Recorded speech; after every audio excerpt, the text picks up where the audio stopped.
And welcome back to Cinema Vino. Thank you guys so much for joining us.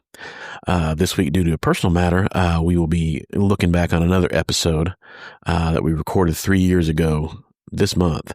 A very campy, over-the-top 80s movie about arm wrestling called Over the Top, starring Sylvester Stallone and Robert Loggia.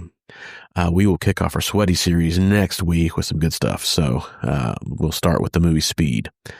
But in the meantime, enjoy this look back at Over the Top.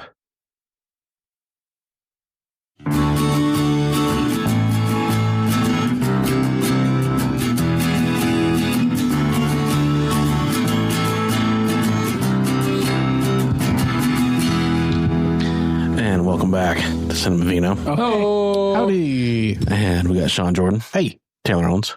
Travis Budd. Yoy. And my name is Todd. That's him. Wofford. That's you. So, and we're going to do, this is going to be our drunkest podcast tonight. So it's going to be, Thanks to Travis. Yeah. And what? I just love blaming Travis. Yeah. You bring the average up. It fits. But, you know, it's like, this will air before our Point Break pod, but it's out of order. So you won't get any of our green bean jokes. Well, no one told me this. Mm-hmm. Well, it's because It's my fault. Sean had a goddamn crisis. Sean had his green bean crisis. There was a fire in the docks. He has a real green bean farm. His green bean farm is phenomenal. He fell into a porta potty, had to fucking, wash his ass and get out of there. Yeah. Real talk right now. My parents just went through Kansas and my dad was like, I got you a whole bunch of beans. Oh, what kind? A variety. So apparently his hometown has like a straight up bean co-op going now. You gotta have a whole flight of And beans. he was like, yeah, the farmers got tired of the bean companies coming in and stealing their beans. So they set up a whole bean co-op and I got a whole bunch of beans for you. These goddamn bean companies. Goddamn bean companies coming in and stealing our beans. Yeah. Fucking goddamn government trying to Goddamn government taking my beans. monopolizing my goddamn beans. We've all been there. Cinema Beano. Oh, I got it twice. Guys, you're not going to know this, but that's not the first time I did that joke. There's some great bean jokes in our next podcast, so just trust me on that. What's, also, you know what's great is ToddWoffordMovies.com. Speaking of beans. One time try to get Travis involved in something. Yeah. Look. Yeah, Travis. I didn't get to read the copy. I want to do one. I've got one job. It's fucking stupid, but I'm going to do it. I mean, it's like it's like how subtle is Travis? It's like the America's Funniest Home Videos where the guy's trying to bust a pinata. Oh, yeah. The kid's busting pinata open, hits his dad in the nuts. Oh. Yeah. Yeah. ToddWoffordMovies.com. Check it out. Oh, yeah. What are we drinking? We are drinking Elk Cove Pinot Gris. So this Over the Top begins in Oregon, of all places. As what movie are we watching? We're watching Over the Top. Well, our hats are all on wrong. Is it time to go? I think we should switch it and turn on this machine. Hold on a second. Here we go. Transformers. Which, Sean, you define this as a visual joke in an audio medium, which I think it works. Yeah, it does. I think the audience can hear our hats on backwards. I think they can. Hold on. There's nothing. There you go. Yeah. Well, the headphones aren't mic'd up, but yep.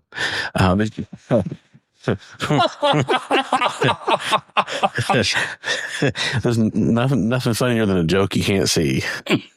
I'm glad we filmed this last. That's just so great. Made me laugh. Beat the band parts anyway.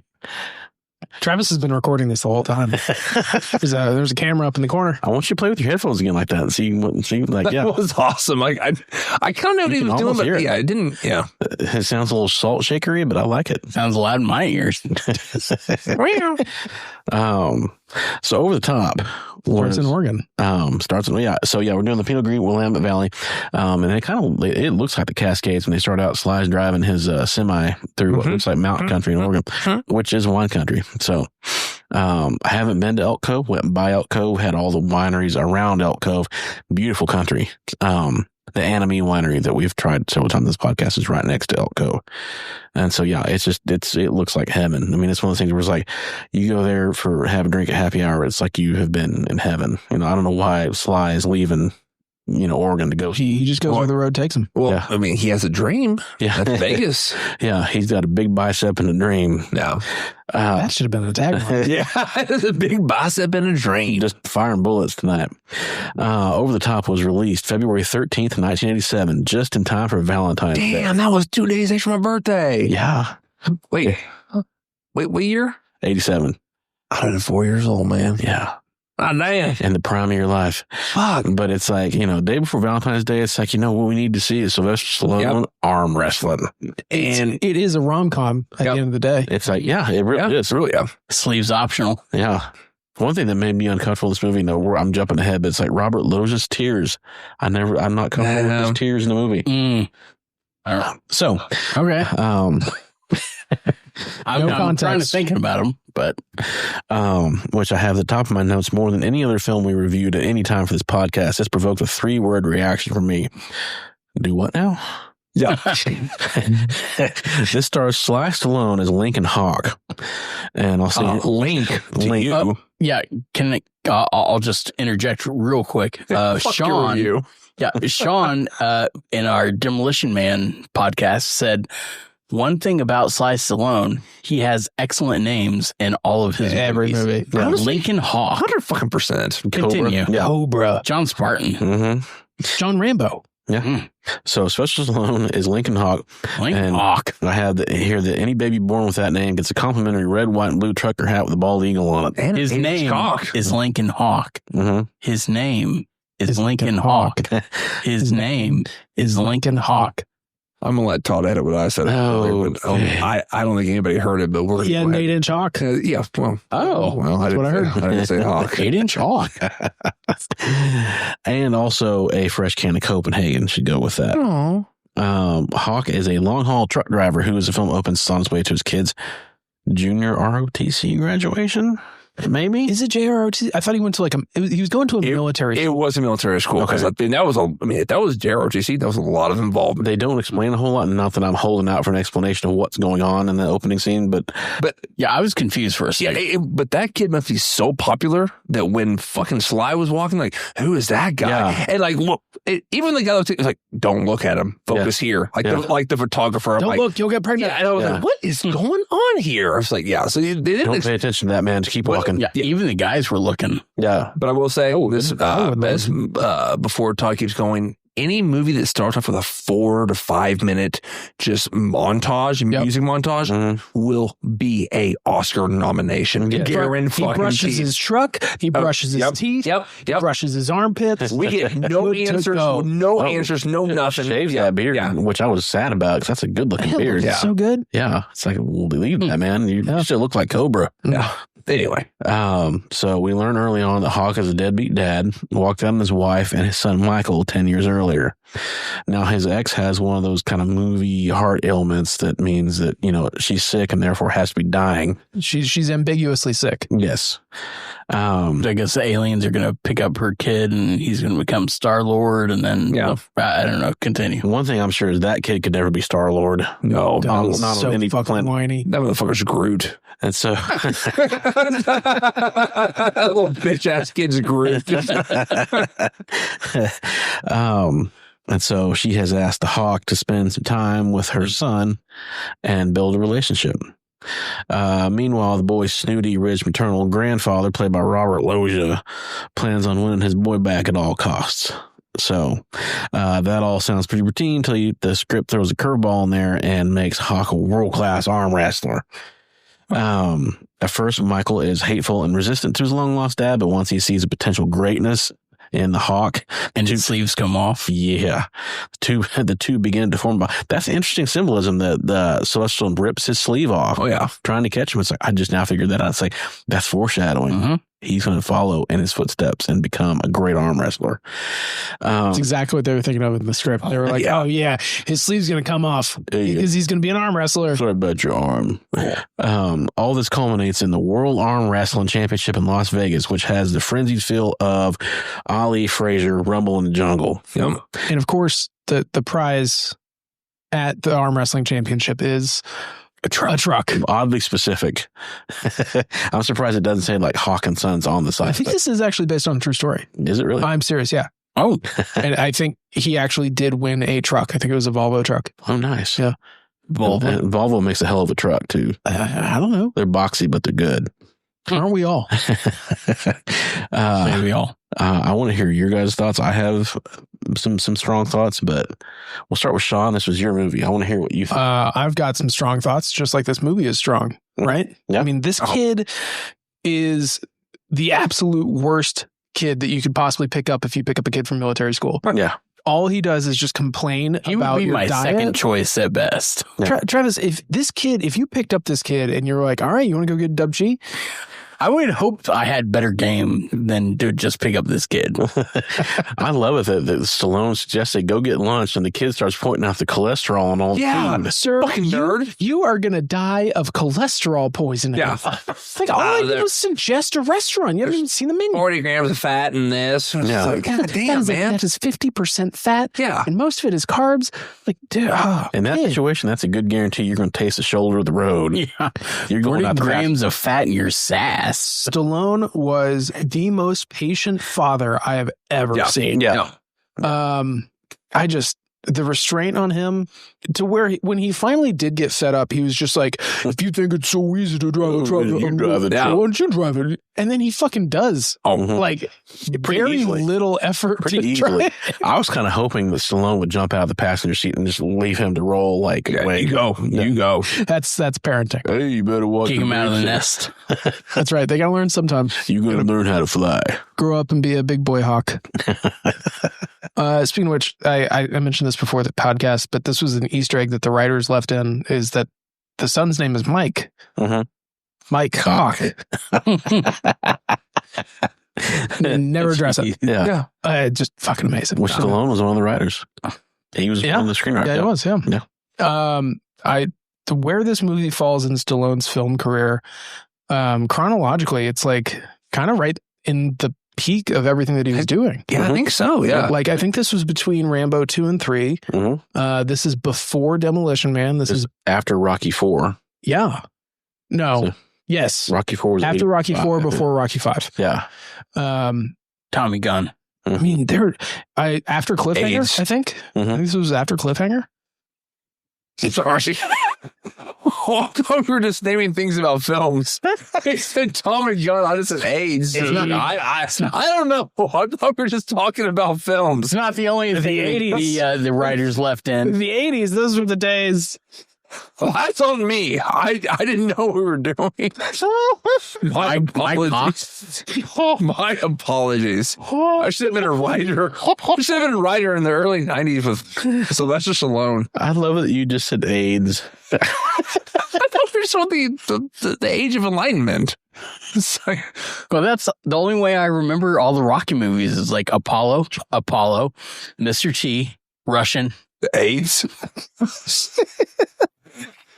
I was going to say Tommy Gun. Well, I mean, I can't breathe. we can edit that out. That's not...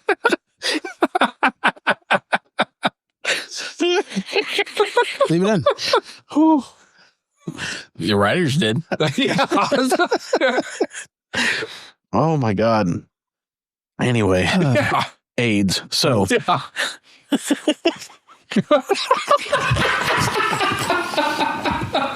what were we talking about? Over the top. Where Yes. this fell into his career. Yeah, this was definitely at his 80s peak. After Rocky 4, After Rocky 4, before Rambo Rocky 3. 5. Which incidentally, this had a $25 million budget and grossed $16 million at the box. And that Wait. and that kind of concerns It me. flopped? Mm-hmm. Yeah. This movie flopped? Flopadelphia. This was a box office flop. This was definitely. No. Yeah. I assume it's gotten its return since then. I'm sure. I mean, it's definitely it's been on TV all the time. And that's where I first saw this movie was actually when it popped up on TV. I mean, this one's a cult classic. Yeah. I think you can get versions of his hat. You can get that online. Mm-hmm. I always still think of the mud flaps. Anytime I'm driving on a road trip, I see a truck and I'm like, oh, suicide, passing side. Yeah. It's just, I I always think of his mud flaps. Yeah. No, the thing that stands out to me about this movie, above all else, is how inexplicably sweaty they get. Always. The sweat budget of this movie was through the roof. And he got sweaty very early on. No, so the diner scene? Yes. So, okay, not just him. The guy, the main antagonist, the bald guy with the goatee. When he first appears in the doorway, he's mildly sweaty. Oh, the waitress is sweaty. By the end of the wrestling match or the arm wrestling match, he is drenched head to toe. His shirt has changed colors. He is so sweaty. Yeah. And then I'm like, oh my God, he's so sweaty. Stallone walks up. He's sweaty. Mm-hmm. Mm-hmm. Waitress walks up. She's sweaty. What the fuck happened? Yeah. Is it weird? As soon as I saw Bull, I'm like, man, if Waterworld, the movie, was real, I would want Bull there. He just produces extra water all the time. Yeah. He's the guy who went around. Yeah. Mm-hmm. Mm-hmm. Just wring his shirt out. I just drink his pee. I think if I had to live in the future, I had to wring his shirt out regularly to survive, I'd probably just go ahead and die. Yeah, that's not my thing. I'm going to go ahead. That's not my I would drink it through the mustache. Bring on the darkness. Yeah, the mustache filters things out. So this had a high quotient of handlebar mustaches. There it is. There it is. Yeah. A lot of greasy handlebar mustaches. The amount of fried chicken that goes through those mustaches. Oh my God! Yeah. Oh, you love that chicken at Popeyes. Love it. I'll say, if I may I jump in here? You may. Okay, go for it. I always loved this movie as a kid because I was like, oh, this is awesome. I forgot that he just wait a minute. He just works out one arm while he's working out. Just hold on while he's driving. Hold on. You loved this movie as a kid because you wanted to be the kid? No, or just because you were just cool that some older man was working out his arm and winning arm wrestling contests. I always knew that turning your hat backwards was awesome, but I didn't know why. And then he goes, "I just turn it backwards. It's like I'm a machine." I'm like, switch flips. I'm like, fuck yeah! I flip it backwards. I'm a fucking machine. I can do. It's this is my Wonder Twin powers activate. This is my morphin. This is my fucking morphin time, man. It's my Morbid fucking time. Yeah. This is how it goes down. Rangers. Just flip it backwards. It's on. And then I wanted a truck. I had never wanted a truck before, but I was like, that's a sweet hood ornament with the hawk. I would like to point out that I spent a good portion of at least my teenage years working out one arm. Yes, you did. Well, I don't think it stopped in your teenage years. No. I don't think it stopped during this podcast. No. You can't get weak.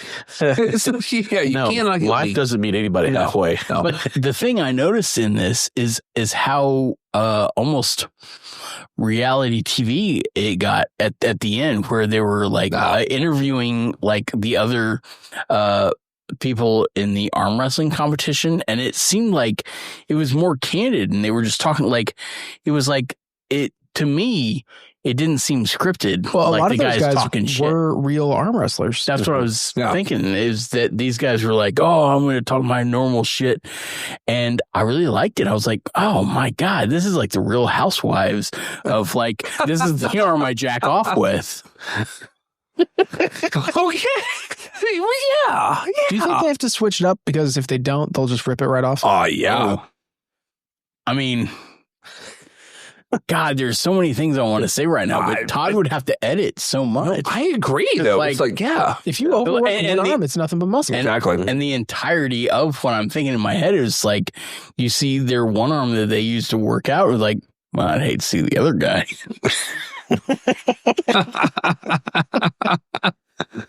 I love this film as a kid. Watching it again, I was like, this reminds me of the movie Dutch with Ethan Embry and the dude that played Al Bundy. Where he was Ed O'Neill? Ed O'Neill, yeah. Where he was having to give a ride to his estranged kid. You think about Curly Sue? No, the movie's called Dutch. Okay. What was Curly Sue? I I don't know. But something with Ray Liotta and Whoopi Goldberg? Curly Sue? Or is that Karina? You know what? He could be 50% right on that. Hey, in that time frame, if he said Ray Liotta and Whoopi Goldberg, that's Karina. He's probably 50% right. That's Karina. I don't know what Curly Sue is. Yeah, but Theodore Rex. But the movie Dutch is Ed O'Neill and Ethan Embry, where he's like the estranged dad has to give like the son a ride somewhere, and his Are you thinking of Jungle to Jungle? This is all part of the shared Jungleverse. That's true. the expanded Jungleverse. But I like the weird reality TV tilt to it. I was like, this is Yeah, I was looking up on IMDb. I was like, I swear I've seen some of these guys before. No, turns out they're all just regular arm wrestlers. Like I was trying to figure out where I knew Grizzly from, the guy who drank like motor oil and ate his cigar. And I was like, oh, that's going to start a fire in his stomach. Yeah, that's an oil fire. Papa me, I'm a papa you. So scale of 1 to 10, what would you give it? I got to give this a 9. I gotta give it a solid 6.5 just for my nostalgia as a kid and watching it.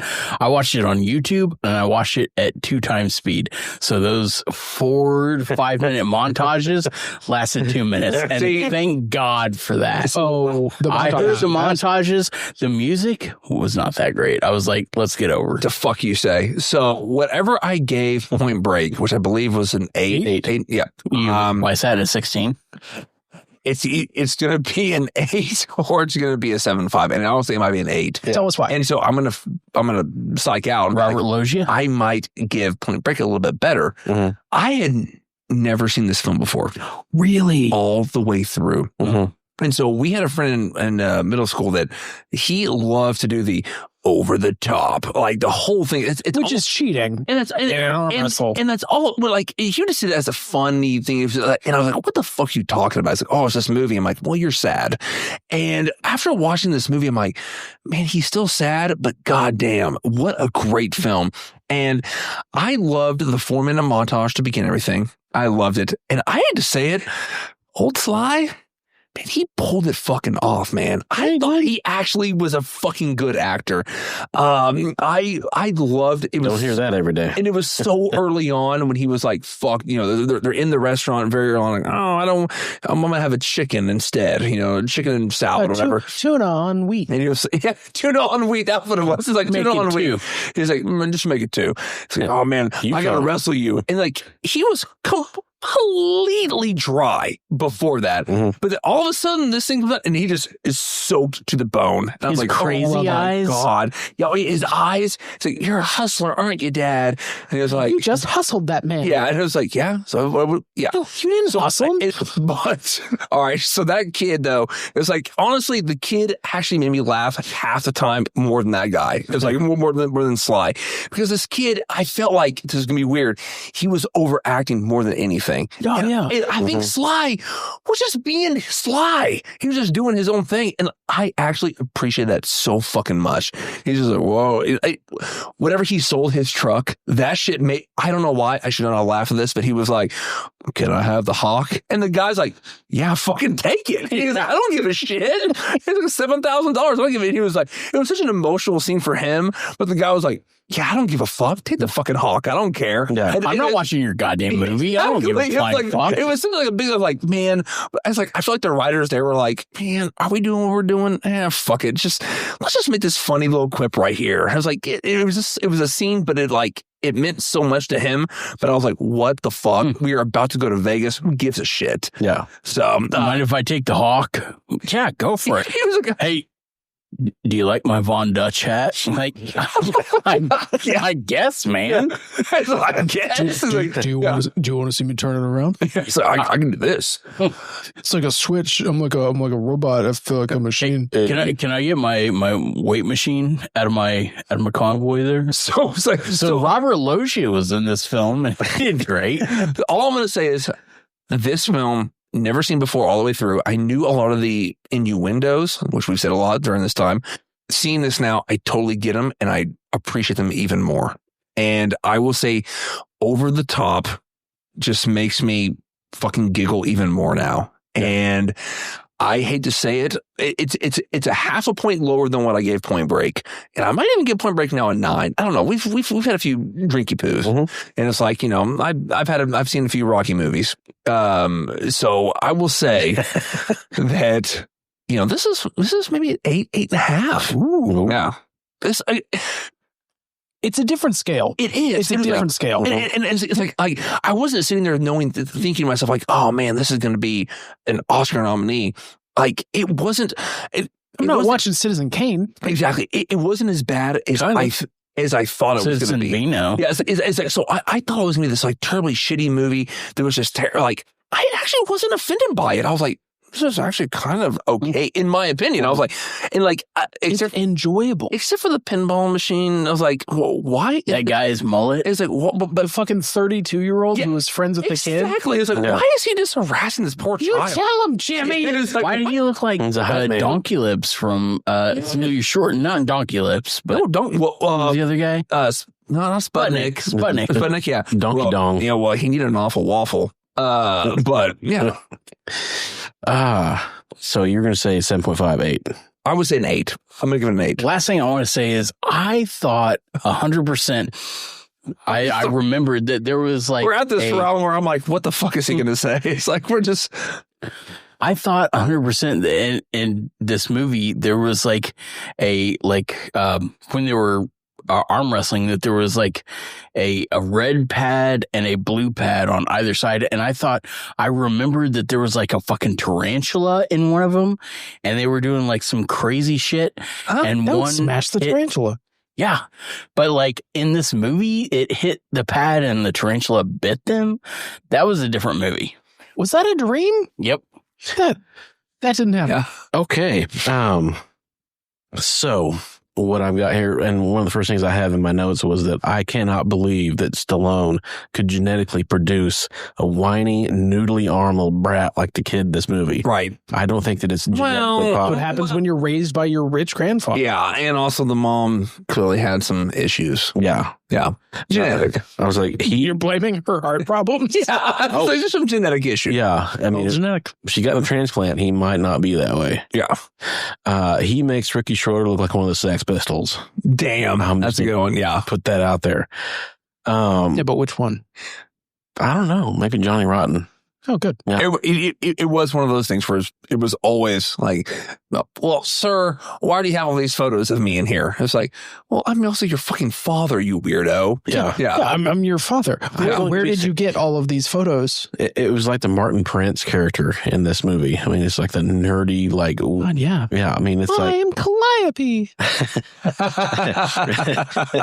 News of the ancients. It's like, never mind, let's get that guy. But it was like, you know, I was a nerd growing up, and I wanted to give this kid a wedgie, like pull his underwear over his head. Yeah. And I mean, that's no small achievement. It's like, this is a dorky character. Like, he went to military school, and he's still a dude. Yeah. Until his dad taught him how to arm wrestle. Yeah. He had nothing going. He cried the first time he got beaten in arm wrestling. He was like, you were just mean to me. Yeah. And it's just like, no, son, you just got to learn how to. Nothing's given to you in life. I just trying to teach you a lesson. Life will meet you halfway. I only know how to teach lessons through arm wrestling. And I forgot. Just think, all of that kid's life lessons are going to come through arm wrestling from now on. And again, as they should. Yeah. And this is a kid that, like, in the movie, the one thing I did like is that, you know, he got fed up, he sprinted out. And then out of the truck in the middle of the road? Yeah. And nobody stopped to save this poor bastard kid. Not to mention, he definfinely crashed at least one car. Exactly. Yeah. And this I will say, on the freeway. And I love how they increased the audio on that. They were just like, hey, what are you doing, kid? And that person's nowhere near it. Like, what are you doing, kid? Yeah. Turns over. But also, like, Sly is like kind of tackling this kid, very awkward situation. And everyone's just like, he's got it. He's got it. It's like, we're good. It's like, it's just some grown ass man chasing some military kid down. It's like, no big deal. He's like 10 years old. No big deal. It's just a grown man chasing down a kid who's wearing like a general's outfit. Yeah. What could possibly go wrong? That's no big deal. That trucker's chasing down Colonel Sanders. Yeah, I thought the movie was over when he drove his truck into a house. Yeah. It's like, multiple times. Like, that was the big beginning. The Hawk should be in jail. Oh, the Hawk when the guy's like at the hotel in the penthouse suite or whatever. Oh yeah, and the Hawk throws him through. It's like he should probably be arrested for. I'm not a legal scholar by any means, but I think that's probably like a felony. Also, that's one of the henchmen from Roadhouse. Oh yeah, no, and you know me, Swayze. Yeah, it's like that guy has made a career out of biting it then. Mm-hmm. You know, he's getting his ass whipped. He's just professional getting knocked through a door. Yeah. I mean, it's like, think about it. It's like if you're that guy and the guy that looks like Stallone with no sleeves, burly fucking dude is an arm wrestling champion in the world. No, he had sleeves. They were rolled up. Okay. Well, also, he had one like super cool like strap around his elbow. Yeah, so, he had like pitchers wrap their arms like between innings, you know, a knee brace. He had an elbow brace. Like he also had like some sweet like crop top suspenders looks. Honestly, that would be a great Halloween costume. Oh, Travis. Taylor, I don't know why you're looking at me, but yes, you should wear it. Yes, you get my approval. You don't have to ask my permission. But I would say, and keep in mind, like you say, grading on the scale. I picture like one of the scales they used to weigh drugs with when you're talking about the scale that you use. Yeah. I mean, this is like one of a those kitchen scale. Oh, it's like I have in my notes. It's like this is one where the screenwriters and the filmmakers had to be going through so much POW. It had to be like trust fund kids at Vail. Through fresh POW. No, I was reading some notes. Powder. Yes. Okay. Yeah. Is it cocaine? Yeah. Okay. No, I was reading some of the notes and like the trivia. Apparently, there was some sort of disagreement about the direction to take this movie, and it was written one way and then edited a completely different way. Like, it was edited to really focus on arm wrestling, and the person who wrote it was just like, "What the fuck? This movie's not about arm wrestling. It's about trucking. It's about loving my whiny ass son. Yeah, bitch ass hoe. Yeah." But I'm glad they made it about arm wrestling and made it for a better movie. I would not watch that movie. It was just about that kid. That kid fucking sucked. Yeah, I agree. Do you think that was an acting performance or was it written that way? Probably both. I noticed that he was nominated for a Razzie. Was he? I don't think he won. Yeah. How long have Razzies been in the picture? Since the early 80s. Really, I mean, no coincidence since the rise of Stallone. Wait, can you nominate a child for a Razzie? Because they did. If he sucks, they're going to be like super sad about their life. He was nominated for a Razzie. Yeah. Why didn't we do Catwoman for this? This would have been a great. Well, we could do a Razzie series for sure, and I would enjoy the hell out of that. Guys, I don't want to watch Catwoman, please. I know my pick. But yeah, I would say probably 6 out of 10 for me. That's where I put this. And that's on the scale? I go 6.5, just for the nostalgia of it. I enjoyed it more than I thought I would. I actually giggled through a lot. Again, it was more comedic than anything. Yeah. This movie was, an hour and 38 minutes? And I watched it in half that time. That's the... I think you miss all the deliciousness, man. I think YouTube is the real winner here. Except I watch it with ads. For saving 70 minutes of my time. It's so many songs. There's so many montages. I will say I own this on DVD. Did not go through the effort of watching it on DVD. I just watched it with ads. Same here. I watched it on Amazon or Freevee or whatever. Yeah, Freevee. Yeah. Honestly, watching this just made me want to watch Necessary Roughness. Yeah. Most Loggia. Most movies make me want to do that anyway. Yeah. Almost every movie I walk. The Ghostbusters. Wow. Necessary Roughness. Scott Bakula. And meant for Kathy Ireland taking extra points. Yeah. So this has been another episode of Cinema Vino. We thank you. I mean, this is like 37 minutes. This is going to be like a 25-minute podcast. The fuck it is. ToddWarfordMovies.com. And you can... Audible's all right, too. But you can subscribe to our only pod, which I'm showing tomorrow, and where you can get the full uncut version of the full green bean version. Yeah, the full green beans. It's uncut. It's everything. Actually, you get to hear what this podcast would be like if our hats were on forwards. Yes. You get all my means. It's just called our only pod. Yeah. Uncensored. Exactly. Travis' shirt's off half the time. I mean, you can't hear it, but you can feel it. Oh, we'll see it. That's what they told me on prom night. So we're drinking Elk Cove Pinot Gris. Oh, shit. We were drinking wine? Yeah, it is a delicious Pinot Gris, Oregon. Refreshing, easy drinking. And with the holidays coming up, Thanksgiving, this is a great Thanksgiving wine. Do it with turkey. Do it with like light like salad. Yeah, very versatile. So or green bean casserole. It's a green bean casserole, exactly. Gotta have the green beans. Yeah, you can do it fried okra. This would go well with all that. A can of mushroom soup, some dried onions, and wait. Are you just eating can of mushroom soup out the can? Are you just no? I'm making the green bean casserole. And warm it up. Yeah. I thought it was just nostrils. Drink it. It's called soup. I guess I could. Just drink it like soup. Do you drain your green beans before you combine them with your mushroom supposed soup? to. I save the water for a nice cocktail. Oh, green bean cocktail? Yeah, just take the water, strain it, use it to mix with a little bit of gin. It's good martini. Top it off with a couple olives. You know what this tells me? I don't drink enough at Sean's house. Yeah, same. Just wait till you find out my hot dog cocktails. Ooh, New Year's resolution: drink more Sean's. Yeah, drink more hot dog cocktails. Mm-hmm. I boil the hot dogs, then I use the water for ice cubes. Just plop them into an old fashioned. The things you do with pickle juice just astound me. So pickle juice, hot dog water, and the things we do for love. That green bean juice. That's just. That's right. Don't let it go to waste. Waste not, want not. That's right. Sean's motto. So not with a whimper. Not with a whimper, with a bang? With a green bean. I don't know, man. I want to hear Sean talk more, but you guys go ahead and you finish your program, I guess. Sean, we're going to take this off the air. I'll finish your stories. I think Sean's got that glizzy juice. Because that frozen juice. Glizzy jizzy. It's got that glizzy power. So yeah, we'll see you guys next time. And we thank you guys very much. Be sure to listen, rate, and subscribe at Apple Podcasts, Spotify, CastBox, or wherever you listen to your podcasts.